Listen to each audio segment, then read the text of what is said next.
la negritud en Bahía Blanca es como un hecho invisibilizado y realmente tuvo muchísima, pero muchísima importancia en la fundación de Bahía Blanca. En principio, podemos decir que es una torre de Babel. La misión que hizo Stomba fue importante porque más allá que tenían que venir en una misión especial, que no era solamente militar, sino que era una construcción de un emplazamiento, una fortaleza y una localidad, y antes que nada un puerto. La misión era difícil, pero yo pienso que además tiene mucho que ver el recurso humano que trajo. Y ustedes fíjense, tenemos soldados coraceros mesopotámicos. Había además criollos. Además había guenaquenos, o los tehuelches como se les dice comúnmente. Los araucanos que vinieron tarde, pero ya estaban acá para la fundación de Bahía Blanca. Algunos europeos también, digamos, la mayoría, y nadie menciona a los africanos. ¿Cómo le podemos decir de todas las formas? Africanos, afroamericanos, la negritud, gente de color, negros. Creo que la historia de Bahía Blanca, desde la construcción del siglo XIX, donde querían borrar esos tiempos tan difíciles de la fortaleza para mostrarse como realmente sucedió después, en 1884, cuando comienza el ferrocarril. Cambia la historia de Bahía Blanca, como decir, bueno, no, Bahía Blanca es una ciudad moderna, es una ciudad culta, una ciudad donde no hay ni negros, ni criollos, ni indios, ni nada que vamos a mostrarnos en la parte europea, la parte más, no sé cómo definirlo, pero básicamente es esconder todo eso, por decirlo de alguna forma. ¿Quiénes son esos negros? Vamos a decirlo, soy el negro Puliafito. Y hay 1.000, 2.000, 10.000 acá en Bahía Blanca que le dicen negro y nos damos vuelta. Y lo hablamos desde ese cariño, ¿no? Porque por ahí hay gente que dice, no, vamos a complicarla, no la compliquemos. Soldados negros. Entonces, ¿de dónde venían? En principio, ya en el tiempo de San Martín, nadie quería ir a la guerra. Iban los pobres. Entonces, ¿qué reclutaban? Soldados negros, criollos y algunos valientes de las familias más importantes, en grados de oficiales, suboficiales. San Martín dijo, y Castelli ya lo había dicho antes también, estamos teniendo batallones de soldados negros, o de casta, como le decían también. Pero estamos luchando contra una monarquía que propone estos reglamentos, que los negros no pueden ascender a suboficiales u oficiales, y nosotros estamos luchando por una república. Por lo tanto, le pido, señor director supremo, que dé la autorización. Y Martín Pueyrredón, el director supremo, dijo, tiene toda la razón, y de ahí empezaron a tenerse un respeto hacia los soldados negros que pelearon heroicamente en la Guerra de la Independencia. Sucede que en Brasil había otro tipo de actividades comerciales, cultivos y demás. Acá era todo ganadería. Los grandes jinetes eran gauchos y aborígenes. Entonces se trataban más con ese tipo de personas. En Buenos Aires llegó menor cantidad de africanos, en este caso. Vienen del oeste, ellos venían secuestrados desde África, el oeste africano. Mozambique, por ejemplo, y en ese sector especialmente. Y los portugueses que hacían un terrible todas las colonias que tenían en África para llevar gente a Brasil. Acá no llegaron tantos y estaban un poco más respetados, si se quiere, las familias donde estaban y demás, y tenían algunos derechos. Más y cuando las invasiones inglesas lucharon muy bien porque ya se sentían de esta tierra. Por eso, cuando la Asamblea 13 del año 1813 declara la libertad de vientres, lo tenían que no darle a las personas, darle la libertad directamente, primero porque había gente que tenía negros que trabajaban con ellos como esclavos, más rebajados, pero igual eran de esclavos, pobres, pero a la vez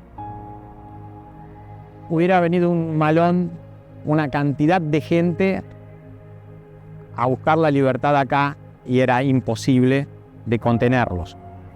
Así que bueno, ese es el lugar de donde vinieron. Y además algo muy interesante que se dio, que Darwin cuando venía desde Patagones en 1833, ya había estado en 1832 acá en Bahía Blanca, y como Beagle venía a buscar la goleta de guerra, Beagle venía para Bahía Blanca de nuevo, dice, bueno, yo me voy a ir de Patagones a Bahía Blanca porque le había interesado mucho el lugar, por todo lo que encontraba en función de la teoría de la evolución. El caso es que cuando vino Darwin de Patagones a Bahía Blanca, se encuentra con Rosas en el cuartel Médano Redondo de Río Colorado. Y él escribe que se había dado una situación donde Rosas estaba comiendo con gauchos, con soldados morenos, y él era del jet set europeo, y realmente dice, qué raro que una persona de autoridad esté con esta gente, entre comillas, ¿no es cierto? Y eso está marcando de que acá había mezcla en cuanto a los vínculos, y no eran tan casta como quedaron en Brasil o en Uruguay, y no tanto en Argentina. Hay estudios muy interesantes de la genética argentina, que de 40 millones, más de 2 millones tienen genética africana. Y en Bahía, por supuesto que también. Hay descendientes, por ejemplo, de una de las primeras morenas que vinieron acá, y la primer profesional partera profesional que había estudiado, llegó en 1829, casi un año después de la fortaleza, que es Ana María Piñeiro, que después se la llamaba Ana María López por el casamiento con un gallego. Ella era moreno, su marido era gallego. Y se daban las comuniones. No había, hoy cuidado, te vas a casar con una morena o con una negra o lo que fuese, como lo quisieran tratar. Entonces, por eso hay una carta muy linda de un soldado italiano que decía en 1856, hablando sobre Bahía Blanca, en principio la carta decía que vamos a volver a Italia para luchar, para unir a Italia y demás. Es una carta hermosa porque describe cómo ellos se enamoraban de este lugar. No es un lugar mejor del mundo, pero acá se vive tranquilo y demás, pero ahí viene el renglón.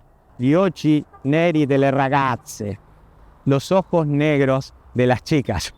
Y esas chicas tenían que ser morenas, y seguramente ellos también se casaron con mujeres morenas que ya tenían familia de la fundación en Bahía Blanca. Recordemos que los que vinieron a la fortaleza eran soldados misioneros, mesopotámicos, entrerrianos y correntinos, donde ya había también la raza argentina, por decirlo de alguna forma, y no es raza, es el cuerpo y el pueblo argentino que tiene esta mezcla maravillosa. Y sucedía acá también, ¿no es cierto? Pero decíamos, estos criollos que venían a fundar y las familias que venían con ellos, y de los pioneros, no solamente de los militares. A Bahía Blanca llegó también una compañía de soldados cazadores. Eran todos soldados morenos, que venían algunos de la guerra del Brasil y otros que se reclutaban en el ejército porque conseguían la libertad, lo mismo que sucedía a los griegos en la batalla de Maratón. Vos diste tributo de sangre, arriesgaste, te damos la libertad, sos ciudadano. Y acá sucedió lo mismo, hubo mucho respeto. Darwin mismo hablaba en su viaje que encontraron en un fortín muy cercano de acá, que había un oficial negro, y vi el fortín más prolijo que había visto de todos los otros. Así que esos soldados pelearon valientemente.